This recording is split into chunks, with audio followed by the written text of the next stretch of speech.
अच्छी रहना राम राम, सुमंत अच्छे रहना राम राम। और यह कहकर दशरथ जी महाराज ने आज महाप्रयाण की तैयारी कर। राम राम कही, राम कही, राम राम कही राम, तन परिहरि रघुबर विरह, राम गयो सुरधाम।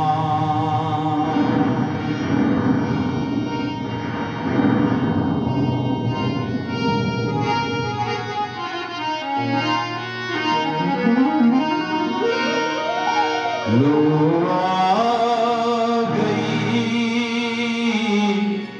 उनकी याद, वो नहीं आए।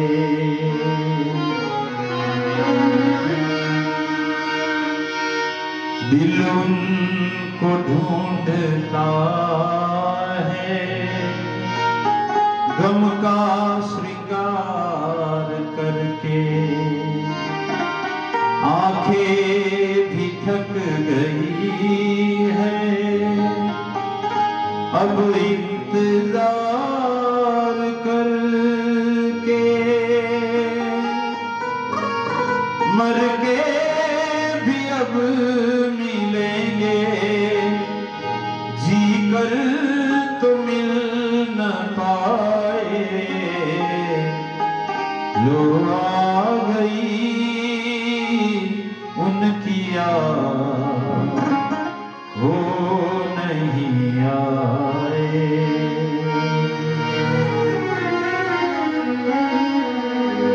महाराज दशरथ जी के आज प्राण कंठ तक आ गए और आखिरी समय में राम राम किया सबको। सुमित्रा अच्छी रहना राम राम, कौशल्या अच्छी रहना राम राम, और सुमंत अच्छे रहना राम राम। ऐसा कहकर दशरथ जी के प्राण आज पखेरु उड़ने लगे और दशरथ जी महाराज अब जीने की आशा छोड़ गए। और दशरथ जी के अंतिम समय में मानो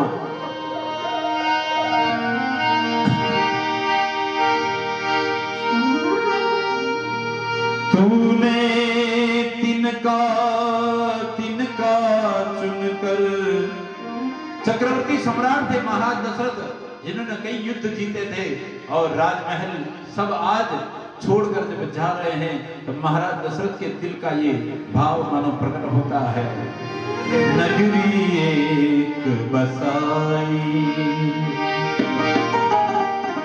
बारिश में तेरी भीगी पांखें, धूप से गर्मी आई।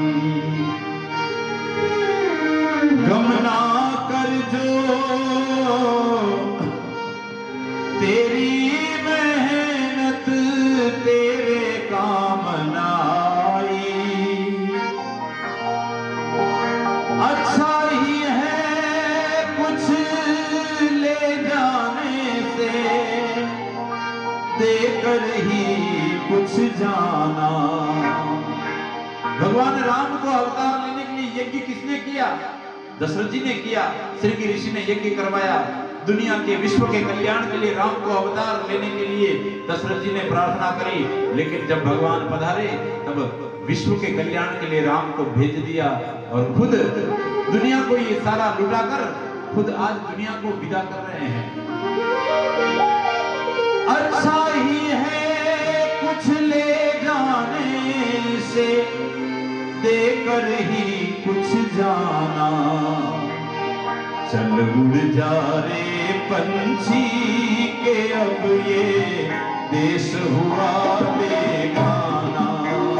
चल उड़ जा रे पंछी के अब ये देश हुआ बेगाना। रे पंछी के अब ये देश हुआ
किसको पता अब इस नगरी में कब हो तेरा आना। चल उड़ जा रे पंछी के अब ये देश हुआ मेरा। बाबा ने महाराज दशरथ को मानो कहा कि प्रभु हे अवधेश, मैंने भगवान राम को बार बार विनय किया, निवेदन किया लौट आने का, लेकिन राघव ने, भगवान राम ने धर्म और परमार्थ की व्याख्या करके मुझे चुप कर दिया, निरुत्तर कर दिया। मैंने सीता जी को भी वापस लौटने का निवेदन किया, लेकिन सीता जी ने नारी धर्म बताकर मुझे चुप कर दिया। लक्ष्मण जी को कहा वापस लौटने के लिए, तो लक्ष्मण जी ने भी मना कर दिया। और वे तीनों गंगा पार होकर चले गए और 14 वर्ष बाद में आने का ऐसा वचन सुना गए। पर माताओं ने जब सुना था कि प्रभु ने, सुमंत ने जब कहा कि महाराज वे श्रृंगवेरपुर में प्रभु ने सवेरे वट के दूध में अपनी जटा बांधी, वट क्षीर मंगाकर जटा बनाई, मुकुट बनाया जटा का, यह सुनकर माताएं धरती पर गिर पड़ी। और अब आज दशरथ जी महाराज भी महाप्रयाण को जब जा रहे हैं, तब सबको प्रणाम करके, सबसे राम राम करके, क्योंकि ये हमारी सनातनी संस्कृति है, जब दो कोई अजनबी मिलते हैं तब 2 बार राम राम बोलने की एक परंपरा है। न तो 3 बार बोलते, न 1 बार, न 4 बार, 2 बार ही राम राम बोल इसलिए बोला जाता है कि तुम भी मुझ में राम देखो, मैं भी तुम में राम देखूं, ताकि दोनों का कल्याण हो जाए। इसलिए 2 बार राम राम करने की एक प्रथा है, परंपरा है। महाराज दशरथ ने आज तीनों पात्रों से राम राम कहकर विदाई मांगी कि सुमंत अच्छे रहना राम राम, कि कौशल्या अच्छी रहना राम राम, सुमित्रा अच्छी रहना राम राम, कि कई उस समय निकट में नहीं थी। राम राम कही, राम कही, राम राम कही राम, तनु परिहरि रघुवर विरह, राव गयो सुरधाम। और राम राम कहने के बावजूद महाराज दशरथ वैकुंठ में नहीं गए, अपितु तुलसी बाबा ने लिख दिया राव गयो सुरधाम। सुर माने देवता, देवताओं के लोग स्वर्ग में गए। क्यों? क्योंकि दशरथ जी के मन में ये इच्छा थी, मैं जब तक इन आंखों से स्वर्ग से भी राम को राजा बनता हुआ नहीं देखूंगा, तब तक मैं वैकुंठ में नहीं जाऊंगा, मैं स्वर्ग में बैठकर इंतजार करूंगा। इसलिए राव गयो सुरधाम। दशरथ जी की जब मृत्यु हुई तब ये खबर पूरी अयोध्या में जब फैल गई, पूरी अयोध्या रोने लगी। यहां तक कि भरत जी महाराज उस समय ननिहाल में है, भरत शत्रुघ्न, तब भरत शत्रुघ्न को रात को गलत गलत खोटे खोटे सपने आने लगे, अपशकुन होने लगे। वशिष्ठ जी ने दूतों को भेजकर ननिहाल में भरत को ये खबर भिजवाई और दूतों को कहा कि जाकर भरत शत्रुघ्न को यूं मत कहना कि तुम्हारे पिताजी मर गए हैं, उनको कहना कि तुम्हारे पिताजी की तबीयत बहुत ज्यादा खराब है, तुम्हें शीघ्र बुलाया है, और अपने ही साथ रथ में बिठाकर उनको वापस ले आना। दूतों ने जाकर वशिष्ठ जी की आज्ञा का पालन किया। दूतों ने, वशिष्ठ जी ने कहा कि अगर तुमने जाकर यूं कह दिया ना कि भरत तुम्हारे पिताजी मर गए हैं, तो भरत वही मर जाएगा, इसलिए उसको ऐसे मत कहना। उनको कहना कि तुम्हारे पिता की तबीयत बहुत ज्यादा खराब है, तुम्हें शीघ्र बुलाया है। ऐसा कहकर दूतों को जब भेजा गया, दूत अयोध्या से चलकर भरत जी को बुलाने के लिए जब पहुंचे, भरत शत्रुघ्न को समाचार दिया। भरत शत्रुघ्न शीघ्र अतिशीघ्र रथ में बैठकर जब आ रहे हैं अयोध्या। अयोध्या में जैसे ही भरत जी ने प्रवेश किया तो भरत जी ने क्या देखा? अयोध्यावासी भरत को देखकर कोई उनसे राम राम नहीं करता। अयोध्यावासी भरत को देखकर अपने दरवाजे बंद करने लगे, खिड़कियां बंद करने लगे। भरत को कोई देखना पसंद नहीं कर रहा है। भरत जी ने देखा ये अयोध्यावासियों का व्यवहार मेरे प्रति ऐसा क्यों है? हो न हो इस अयोध्या में या तो कोई कोई घटना घट चुकी है या घटने वाली है। भरत के मन में संदेह होने लगा और जैसे ही भरत जी का अयोध्या में प्रवेश हुआ, महारानी कैकेयी ने अपने बेटे भरत को अपने महल में बुलाया और महल में बुलाकर कैकेयी पूछने लगी, आओ भरत, ननिहाल में सब ठीक है? अब अयोध्या यहाँ उजड़ गई, उसका कैकेयी को कोई वो आभास नहीं हो रहा है और ननिहाल की कुशल क्षेम पूछी जा रही है। तो भरत जी ने कहा कि मां, ननिहाल में तो सब ठीक है, लेकिन मुझे अयोध्या में कुछ ठीक नहीं लग रहा है। ये अयोध्या वासियों का ऐसा बर्ताव क्यों हो रहा है? अयोध्या में सब ठीक तो हैं। तब माता कैकेयी ने कहा, भरत, अयोध्या में सब ठीक है। तेरे राज तिलक के मार्ग में 2 कांटे थे, बेचारी मंथरा ने मेरी बहुत मदद करी और वो दोनों कांटे मैंने निकाल दिए। भरत ने कहा, मां क्या कह रही हो, कौन से कांटे? कहा कि तेरे राज तिलक के मार्ग में राम सबसे बड़ा कांटा था। मंथरा की मदद से मैंने 2 वचन मांगे जिसमें मैंने राम को 14 वर्ष का वनवास दे दिया भरत, और इस खबर को तेरे पिता महाराज दशरथ सह न पाए, वो राम विरह में मर गए, उन्होंने प्राण त्याग दिए, ये दोनों कांटे मैंने निकाल दिए। ऐसी बात जब कही, भरत के पैर तले धरती खिसक गई कि भरत कहने लगा, हे कैकेयी, तू मेरी मां नहीं, बता तू कौन जन्म की मेरी शत्रु है, किस जन्म का मेरे से बदला ले रही है? तू मेरी मां नहीं। और शत्रुघ्न मंथरा को पकड़कर घसीटने लगे कि भैया सारे फसाद की जड़ ये मंथरा है। ऐसा जब होने लगा, वशिष्ठ जी ने आकर भरत को समझाया, भरत ये समय झगड़े का नहीं, तुम्हारे पिता की पार्थिव देह महल के भीतर है, उनको अंतिम क्रिया की तरफ ले जाना है, ये तुम्हारा दायित्व है, क्योंकि अभी राम और लक्ष्मण अयोध्या में नहीं है। भरत जी महाराज महल के भीतर गए, भीतर जाकर देखा महाराज अवधेश प्राण त्याग चुके हैं, उनकी पार्थिव देह जब पड़ी है तब उनसे लिपटकर भरत जी रोने लगे। पिताजी से, दशरथ जी से लिपटकर भरत जी, शत्रुघ्न जी दोनों रोने लगे। पूरी अयोध्या भरत शत्रुघ्न के साथ विलाप कर रही है। तब गुरुदेव वशिष्ठ ने भरत जी को समझाया कि हे भरत, वशिष्ठ जी की आंख भर आई और वशिष्ठ जी कहने लगे, भरत सुनहु भरत भावी प्रबल। हे भरत, भावी माने विधि का विधान बड़ा प्रबल होता है।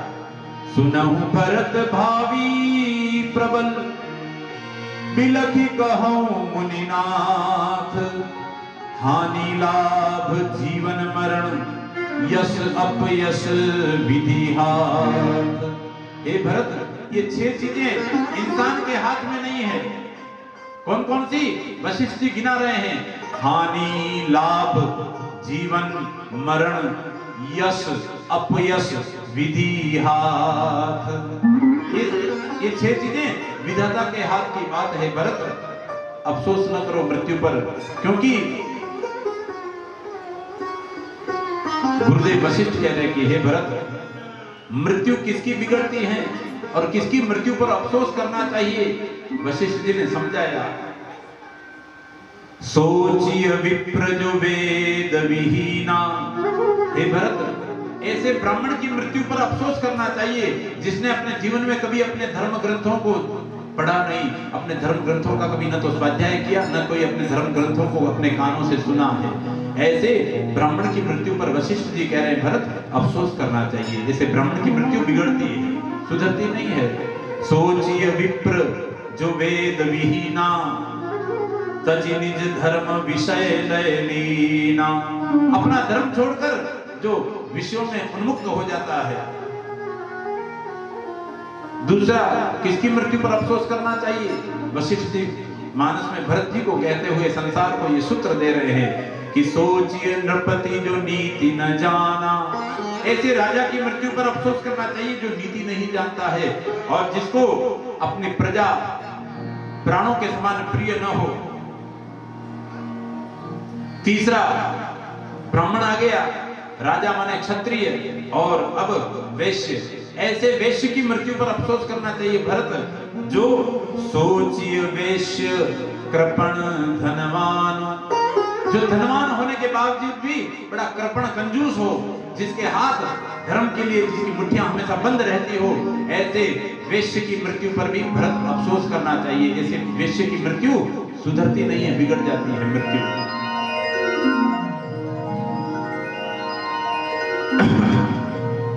और कहा कि ऐसा शूद्र जो सोचिए शूद्र विप्र अवमानी, जो अपने ज्ञान के अहंकार में ब्राह्मणों का भी अपमान कर देता है, ऐसा शूद्र मरने के बाद अफसोस करने लायक है। ये चार पात्र वशिष्ठ जी ने गिना दिए, ब्राह्मण, क्षत्रिय, वैश्य और शूद्र। इन चारों की किसकी मृत्यु सुधरती है और किसकी मृत्यु बिगड़ती है और किसकी मृत्यु पर अफसोस करना चाहिए? तो कह दिया ऐसे ब्राह्मण की मृत्यु पर अफसोस होता है जो अपने धर्म ग्रंथों से जीवन भर अनभिज्ञ रहा, दूर रहा।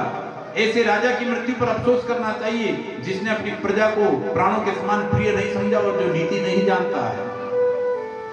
ऐसे वैश्य की मृत्यु पर अफसोस होना चाहिए जो धनवान होने के बावजूद भी बड़ा कृपण होता है। एक सेठ था, वो धनवान था। दिवाली का त्योहार आया नगर में, उसने एक अपना खास मुनीम रख रखा था और मुनीम उसकी आदतों से भली भांति परिचित था कि सेठ जी कैसे हैं। सेठ जी ने एक दिन मुनीम से कहा, मुनीम दिवाली आई है, घर घर में दीपक जल रहे हैं, त्योहार है, मिठाइयां बट रही है। तो सेठ इतना कंजूस था कि उसने दिवाली के दिन अपनी पत्नी और बच्चों को पियर भेज दिया और फिर मुनीम से कहा, मुनीम आज अपने घर में दूध पाक बनाते हैं। मुनीम को अपने कान पर विश्वास नहीं हुआ, मेरे बाल सफेद हो गए सेठ जी की मुनीमगिरी करते करते। लेकिन कभी इन्होंने ऐसा सामने से नहीं कहा, ये कैसे कह रहे हैं? कहा, सेठ जी वापस कहना, क्या कह रहे हो? कहा कि हाँ मैं कह रहा हूँ, घर घर में मिठाइयां बने तो हमारे घर में भी दूध पाक बने। मुनीम ने दौड़ धूम करके दिन भर मेहनत करके कहीं से सामान चावल लिए, कहीं से उसमें डालने के सारे सामान जुटाए, दूध की व्यवस्था करी और शाम को दूध पाक बनके तैयार हुआ। जब तैयार हुआ तब सेठ जी ने कहा, मुनीम जी देखो ऐसा करते हैं कि दूध पाक ये थोड़ा कम बना है और हम खाने वाले दो हैं, इसलिए ऐसा करते हैं, मैंने सुना है कि ये खीर ठंडी होने के बाद अच्छी लगती है, तो हम इसको आज रात को ऐसे ही छोड़ देते हैं और हम दोनों रात को सोएंगे और सुबह जिसको आज रात में अच्छा सपना आएगा वही सुबह इस खीर को खाएगा। मुनीम ने देखा कि दिखा दी सेठ जी ने अपनी वाली वापस। मुनीम ने कहा, सेठ जी क्यों ऐसा करते हो, आप खा लो ना, मुझे पता है कि सपना आपको ही अच्छा आने वाला है, क्योंकि मैं गरीब, मेरे सपने में कुछ क्या रखा है। कहा नहीं नहीं मुनीम ऐसा थोड़ी होता है, क्या शर्त होती है। सो गए दोनों रात को। अब सेठ जी तो दिन भर कुछ न कुछ नाश्ता पानी कर रहे थे, उनको सोते ही नींद आ गई। मुनीम बेचारा दिन भर कहीं से दूध लाया, कहीं से चावल लाया, कहीं से लकड़ी लाया और बड़ी मुश्किल से वो थका हारा था, उसको करवटें बदलता रहा, नींद नहीं आई। आधी रात का समय हुआ, रात के 12 बजे, घड़ी में 12 टकोरे बजे।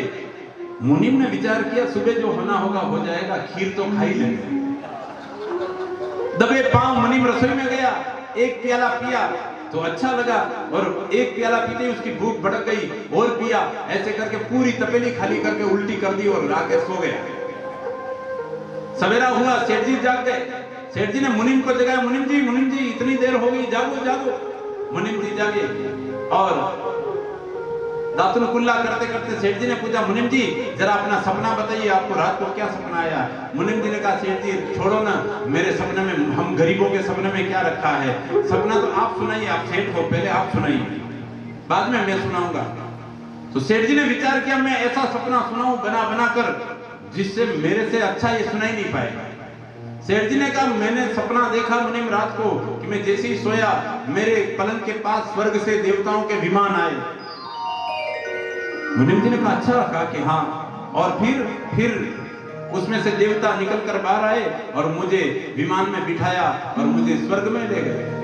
मुनीम मन में कहने लगा, कितने ही विमान उड़ाओ, मिलने वाला तो कुछ नहीं।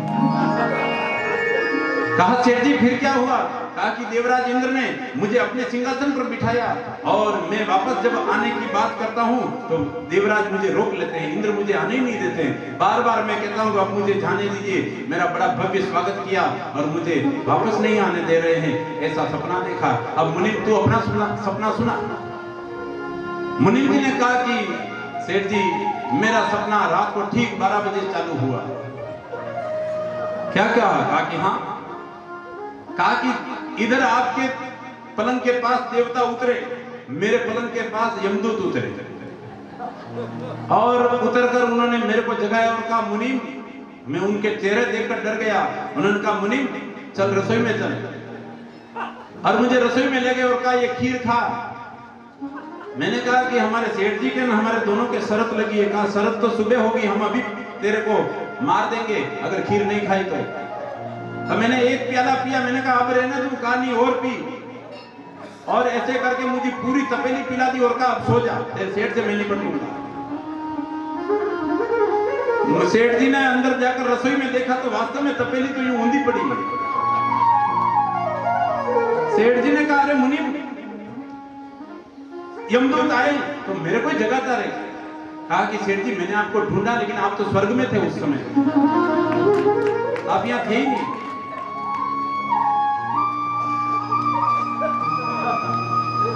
ऐसे कृपण धनवान होने की स्थिति में वशिष्ठ जी कह रहे हैं कि हे भरत, ऐसा धनवान हो, और धनवान होने के बाद भी जो वेश्य कंजूस हो, कृपण हो, ऐसी मृत्यु, ऐसे व्यक्ति की मृत्यु अफसोस लायक है।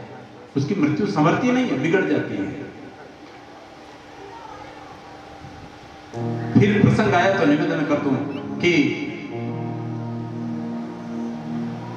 ये ऐसे ये जो आयोजन हो रहे हैं ना, जिन कार्यकर्ताओं ने, भगवान ने पहली बात तो उनको याद किया, क्योंकि ऐसे आयोजन कोई रोज रोज नहीं हुआ करते हैं। जीवन में कभी कभी ऐसे योग बनते हैं, और ऐसे योग जब बनते हैं, जब ऐसा विचार किसी के मन में आता है तो समझना चाहिए कि आज भगवान ने हमें याद किया, इसलिए हमें माध्यम बनाकर ऐसा कोई कार्य होने वाला है। भगवान याद करते तभी ऐसे कार्य हुआ करते हैं, और ऐसे कार्यों में फिर हमें दिल खोलकर हिस्सा लेना चाहिए, क्योंकि भगवान गीता में कहते हैं कि अर्जुन, इंसान जो भी कमाता है उसका 10वां हिस्सा प्रकृति का है। प्रकृति माने कुदरत, कुदरत माने ईश्वर।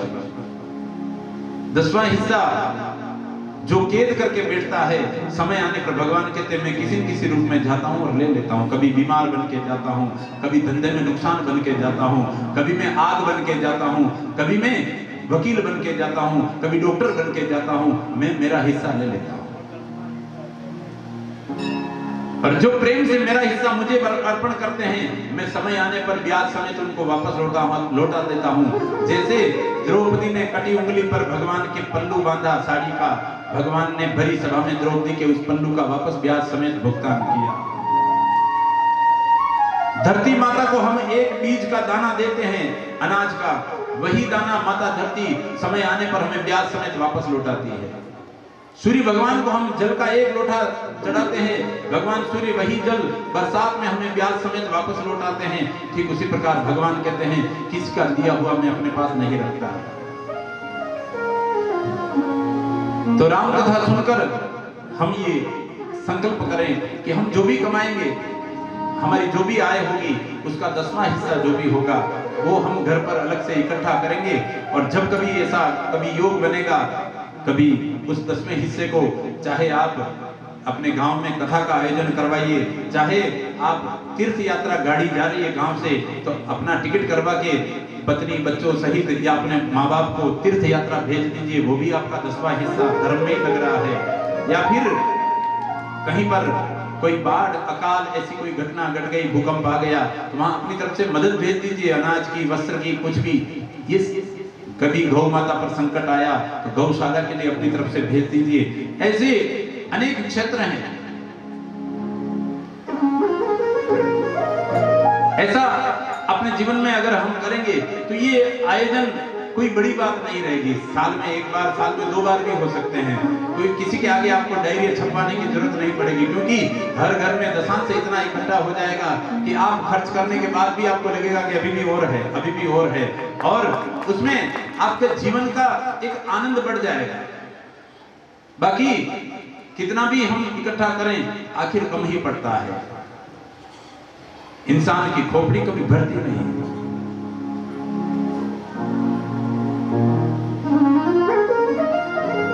कहने का अभिप्राय ये कि वशिष्ठ जी ने आज हम हमारे जीवन में कोई गलत आदत होती है ना, ये मैं राम कथा में आज एक ये भी कह दूं कि आज का युवा वर्ग अपने इस ये जो मंडल है, मैं एक दो दिन से कह रहा हूं लेकिन मेरे पास सूची आई नहीं है, अपने जो कार्यकर्ता हैं जो मुंबई से पधारे हैं और जो यहाँ स्थानीय रहने वाले हैं, सुभाष जी भाई साहब से मैंने कई बार कहा लेकिन उन्होंने अभी तक मेरे को लिस्ट नहीं दी, सूची नहीं दी। तो कितने सदस्य हैं आप? 10, 15, 20 कितने हैं? 15 है। हाँ हाँ ठीक है। तो मैं आप सभी जो कर्मठ कार्यकर्ता हैं, जो आगे इसमें रहकर कार्य कर रहे हैं, उनसे मेरा एक निवेदन है कि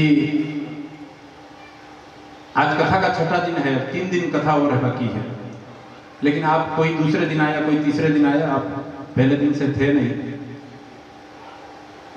तो कार्यकर्ताओं से मेरा ये निवेदन है कि आप कार्यकर्ता कम से कम, दूसरों को तो हम नहीं कह सकते लेकिन आपको तो मैं दबाव से कह सकता हूं कि अब जो 3 दिन बचे हैं कथा के, इन 3 दिन तक कम से कम, ज्यादा लंबा टाइम मैं आपको बांध नहीं रहा हूं, लेकिन 3 दिन तक आप अपने जीवन में अगर कोई नशा है, बीड़ी, सिगरेट, गुटखा, तंबाकू, पान इत्यादि जो भी है, उसको 3 दिन तक कम से कम इसका व्रत ले लेना। 3 दिन तक उसको मत लेना काम में, ठीक है? क्योंकि एक हाथ से आप बड़ा पुण्य कार्य कर रहे हो राम कथा का, और एक हाथ से आप अगर अपने जीवन की इस दशा को भी अगर सुधारो नहीं, तो दोनों काम एक हाथ में, मुंह में राम और बगल में छुरी, दोनों नहीं चल सकते हैं। एक म्यान में 2 तलवार नहीं रह सकती है। इसलिए कम से कम इन 3 दिन के लिए आप सहज तैयार है। ऐसा नहीं हो कल का टिकट करवा के बॉम्बे भाग जाओ वापस। मेरा एक निवेदन है। और वैसे भी ये जो खर्चे आप नोट करना कि आपके इन गलत नशे की आदत में रोज का कितना, महीने का कितना खर्च होता है, उस खर्च को आप धर्म के काम में लगाइए। फिर अगर भगवान आपको हिम्मत दे, महादेव कृपा करेंगे, तो आपको ऐसी लत नहीं लगेगी, क्योंकि जो आदत ऊपर से लगती है वो छूट भी सकती है।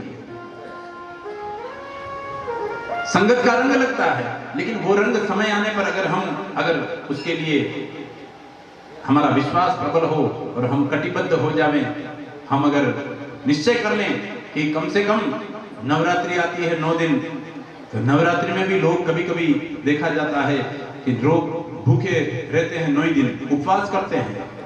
लेकिन मैंने ये देखा है कि लोग 9 दिन कभी कभी भोजन तो नहीं करते हैं, लेकिन हर देवी देवरे पर आप देख लो बीड़ी सिगरेट के भंडार लगे रहते हैं। अब मुझे ये बात आज तक समझ में नहीं आई कि रोटी से तो उनका व्रत टूटता है, लेकिन ये बीड़ियां क्या सेगार में आती है? इनसे इनका व्रत नहीं टूटता है क्या? भोजन तो कहते हैं मेरे नौरता चल रहे हैं, व्रत है, लेकिन बंडल पे बंडल फूंक जाते हैं और कहते हैं व्रत है। अब व्रत करना ही है तो व्रत ऐसी चीजों का करो कि कम से कम जब तक नवरात्रि है या जब तक राम कथा चल रही है, जब तक हमारे घर में ये कार्य, धार्मिक कार्य चल रहा है, तब तक हम भोजन तो बड़ी 4 टाइम करेंगे, कोई बात नहीं, कोई रोकने वाला नहीं। लेकिन हमारी कोई गलत आदत है उसको हम इतने दिन तक काम में नहीं लेंगे जब तक हमारे घर में ये काम हो रहा है। तो ये तो कोई व्रत है, इससे भगवान भी प्रसन्न होंगे, और जिन देवता का आप व्रत कर रहे हो, जिन भगवान का आप देवी का व्रत कर रहे हो नवरात्रि का, वो देवी भी आप पर कृपा करेगी। इसलिए ये जागने की वेला है। महाराज, तो इसके लिए आप सभी अगर समर्थन देते हैं तो आपकी प्रेरणा से बुजुर्ग भी प्रेरणा लेंगे, क्योंकि कई बुजुर्ग भी मैंने देखे हैं कि धूनी पर बैठे बैठे शाम को धूनी तो अलग जलती है, उनकी धूनी एक और अलग, धुआं अलग निकलता है।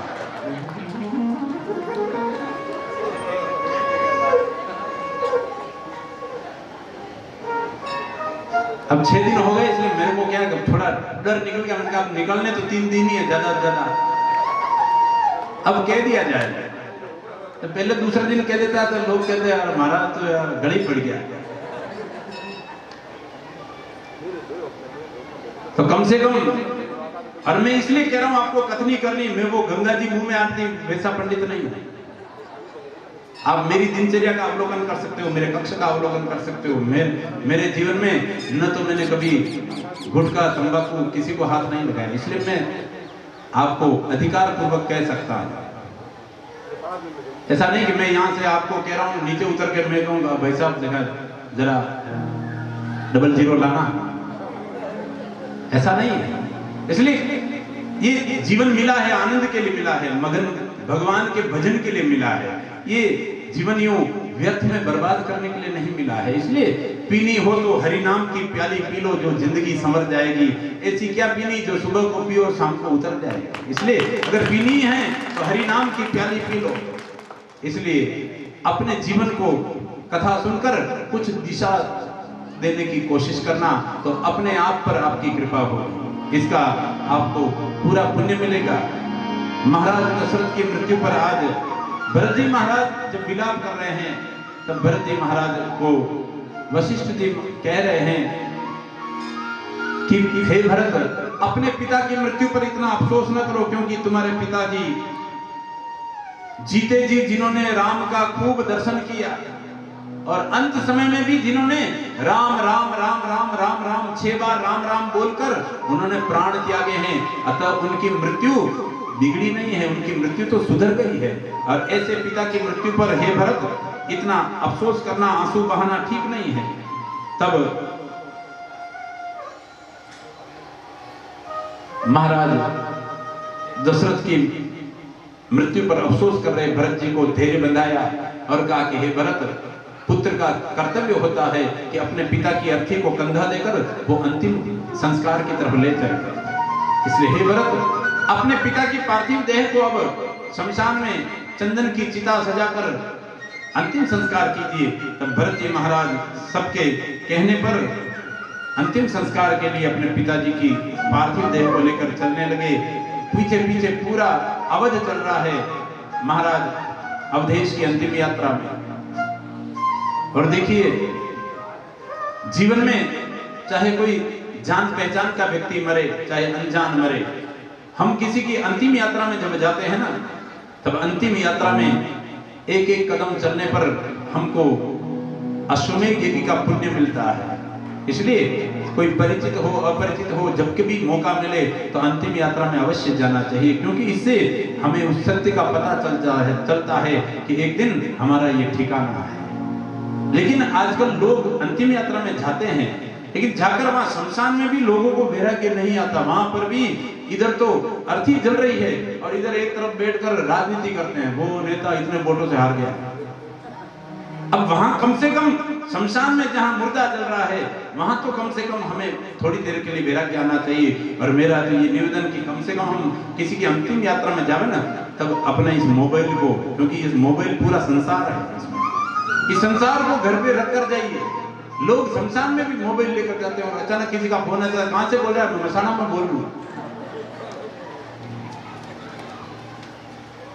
फोन ठीक है, ये सुविधा है, लेकिन कुछ स्थानों पर गरिमा होती है, वहां हम इसको घर पर रख के जाएं। कम से कम अर्थी जले तब तक बैठकर वहां भगवान के नाम का जप किया जाए, ताकि वो जाने वाला उसको आपका ये नाम उसके खाते में चढ़े, ताकि उसकी कम से कम दुर्गति न हो, उसकी परम गति हो जाए। कि मेरी अंतिम यात्रा में मेरी चिता जब तक जल रही थी, तब तक मेरे साथ आए मेरे परिवार वाले, मेरे गांव वाले, मेरे रिश्तेदारों ने शमशान में बैठकर मेरे निमित्त भगवान का नाम जो सुमिरन किया है वो मेरे खाते में चढ़ा है और उसकी परम गति हो जाएगी।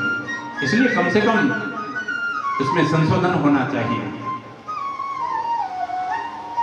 महाराज दशरथ की अंतिम यात्रा में जो पीछे पीछे जा रहे हैं, वे सभी हरिनाम का संकीर्तन करते हुए जा रहे हैं।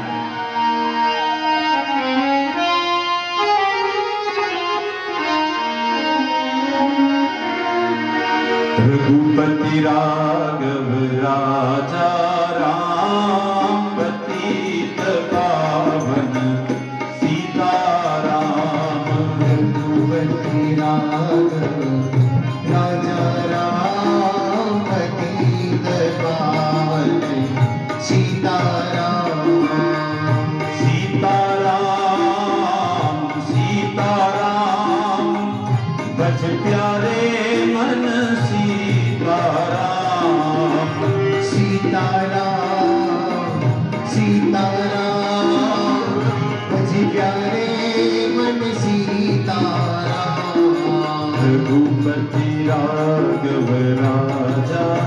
राम पतित पावन सीताराम। रघुपति राघव राजा राम पतित पावन सीताराम।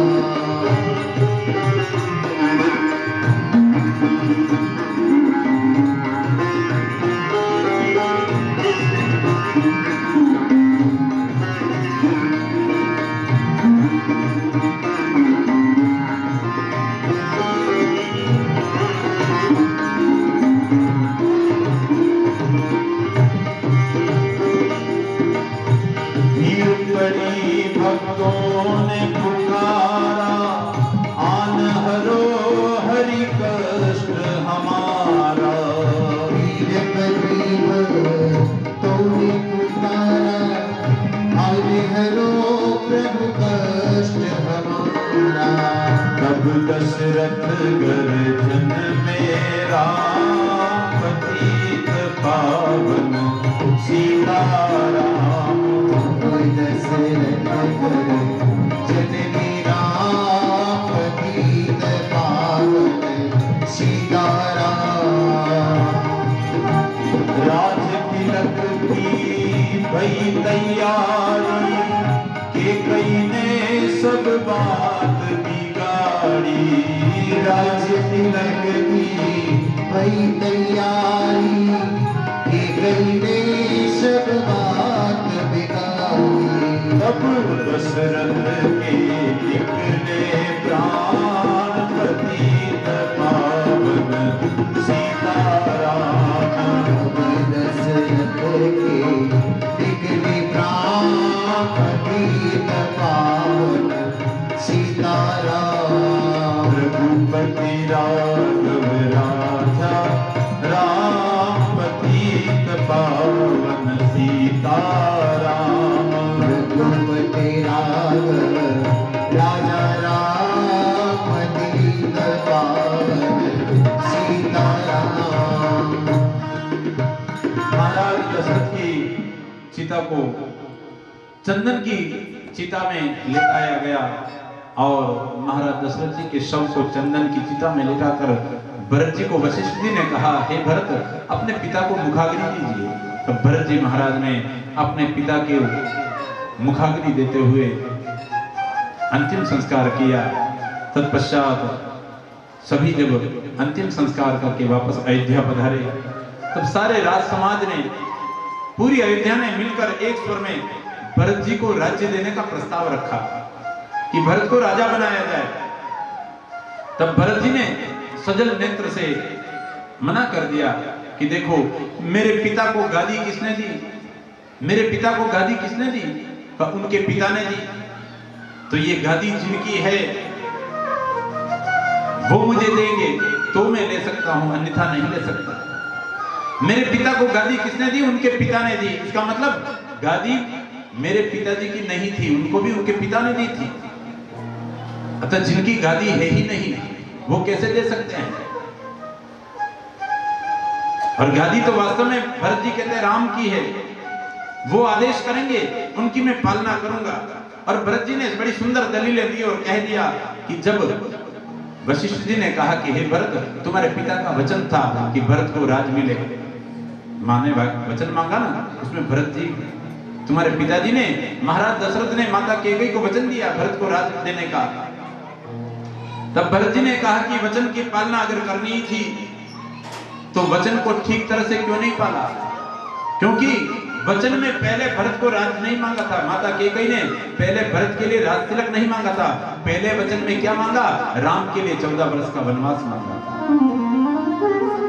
और वचन की अगर पालना करनी थी तो भरत के लिए अगर राज मांगा, पहला वचन अगर भरत के लिए राज्य था, दूसरा वचन था राम के लिए 14 वर्ष का वनवास, तो पालना करते तो क्रम से करते। पहला वचन कैकेयी ने जो मांगा कि पहले सुनहु प्राण प्रिय, कैकेयी ने मांगा था भावत जी का, देहु एक बर भरत ही पीका। पहला वरदान भरत को राज तिलक। फिर दूसरे वरदान में मांगा तापस वेश विशेष उदासी, 14 वर्ष राम वनवासी। तो अगर पालना करनी थी तो क्रम से करते, पहले मुझे राजा बनाते और पहले राजा बनाकर फिर मैं देखता राम को कौन 14 वर्ष का वनवास देता है। लेकिन क्रम को आपने पहले से ही तोड़ दिया। पहले मुझे राजा न बनाकर पहले राम को वनवास क्यों दिया? जबकि पहला नंबर तो माता कैकेयी ने मेरे राज तिलक का पहला वरदान मांगा था, दूसरे वरदान में वनवास की बात आई थी। अतः भरत जी महाराज कहने लगे कि मेरा केवल नाम, हे अवधवासियों, मुझे राजा बनाने की जिद न करो, क्योंकि मेरा केवल एक मेरा नाम राज तिलक की इस सूची में, इस लिस्ट में केवल मेरा नाम आया और मेरे नाम के आते ही अयोध्या में इतना कुछ गड़बड़ जाला हो गया। महाराज दशरथ को महाप्रयाण करना पड़ा, राम को वनवास हो गया, केवल मेरा नाम सूची में आने से ही इतना अनिष्ट हो गया। तो जब मैं हकीकत में अगर राजगद्दी पर बैठ जाऊंगा तो इस अयोध्या का बेड़ा गर्क हो जाएगा। इसलिए कृपया मेरा हाथ जोड़कर निवेदन, मुझे राजा बनने पर विवश न किया जाए। भरत जी महाराज रोकर हाथ जोड़कर अयोध्या वासियों को कहते कि मैं इस राज्य का उत्तराधिकारी होने के लायक नहीं। और भरत जी महाराज कहते हैं कि जिस प्रकार रोगी के लिए, बीमार के लिए भोग, भगवत भजन बिना, योग चर्चा और वस्त्र बिना अलंकार बेकार है, आभूषण बेकार है, वैसे ही अयोध्या में राम बिना मेरे लिए सब कुछ बेकार है। भरत जी कहते हैं। तब दशरथ जी महाराज का जो आदेश था और मां कैकेयी का जो पर आसक्ति का आदेश था, भरत जी कहते हैं दशरथ जी का आदेश माता कैकेयी पर जो उनकी आसक्ति है उसका आदेश था, लेकिन प्रभु की प्रीत का आदेश मुझे चाहिए, इसलिए मैं भगवान को मनाने जाऊंगा। और भरत जी महाराज सवेरा होते ही अब राम को मनाने के लिए चित्रकूट जाने का मानस बना चुके हैं। तब 8 व्यक्ति जिन्होंने सपने में भी कभी नीति का उल्लंघन नहीं किया, उन्हें अयोध्या में रखा, अयोध्या की जिम्मेदारी सौंपी भरत जी ने। बाकी सबको राज तिलक की सामग्री लेकर सब भरत जी के साथ प्रातःकाल होते ही चित्रकूट की तरफ प्रस्थान करते हैं। माताएं, तीनों माताएं, कौशल्या, कैकेयी और सुमित्रा, तीनों माताएं पालकी में बैठी है। गुरुवृंद जितने भी गुरुदेव हैं, वशिष्ठ आदि, वे सभी रथ में बैठे हैं और कुछ लोग अश्व पर, घोड़े पर बैठकर जा रहे हैं और राम से मिलने के लिए इस प्रकार अलग अलग व्यवस्था करके सभी प्रस्थान कर रहे हैं। और ये भरत की जो चित्रकूट यात्रा है, भरत जी जो अब चित्रकूट राम को मनाने के लिए जा रहे हैं, ये जीव की राम तक पहुंचने की एक यात्रा है। भरत जी ने बड़ा सुंदर आदर्श प्रस्तुत किया। भरत जी यहाँ न तो रथ में बैठे, न घोड़े पर बैठे, न पालकी में बैठे। 4 प्रकार की सुविधा थी यहाँ पर।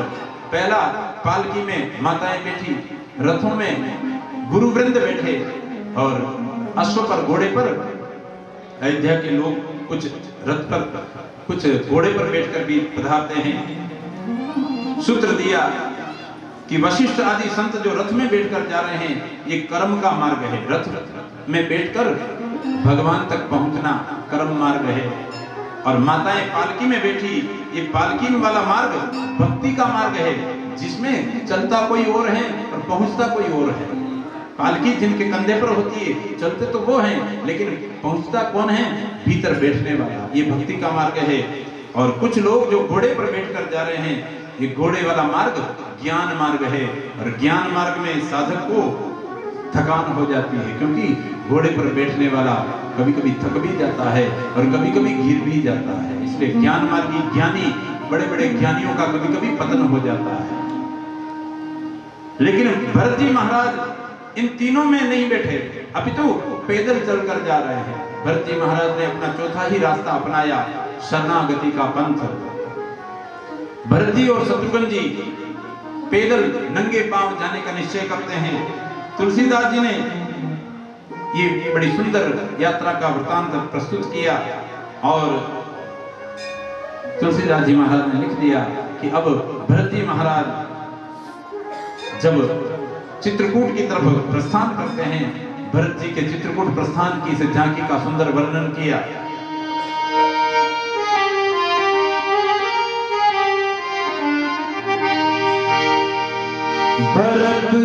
चला रे अपने राम को मनाने, भरत चला रे अपने राम को मनाने, भरत चला रे अपने राम को मनाने, भरत चला रे प्रभु राम को मनाने, राम को मनाने भैया को मनाने, राम को मनाने भैया को मनाने, भगत चला रे प्रभु दर्शन पाने, भगत चला